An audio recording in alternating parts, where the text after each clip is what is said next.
ጴንጤዎች ትንሽ አዳልጠው ሊከቱኝ ነበር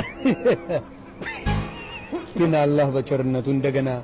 ሰላት አድርጌ ዱዓ አድርጌ ጸሎት አድርጌ ቁርአንን ቀርጬ እንትን ስል ደግሞ የመለሰኝ ነገር አለ አላህ አልহামዱሊላህ ማኛ ገነት ራሱ ቢገቱኝ አልፈልግም ነው ለምን ግልጽ አድርጌ ነው ማለት ኖ አይመቸኝም እነ ማይክል ጃክሰን የሉም ነው መብራን አልፈልግም ክርስቶስ ነው አዳኝ ክርስቶስ ነው አማላጭ ይላል መጽሐፉ የማይለውን ነው ማነብላችሁ የማንም እንዳትብል እንዳታመብኝ አምሮሮ መጣ ሲላይ ደግሞ እንዴት ለስዕል ሊሰገድ ይችላል እኛ ሙስሊሞች አናውቅም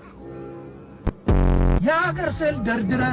የጸሎት ቤት ነው ብለህ ስትደፋ በየት በኩል ጌታ ይግባ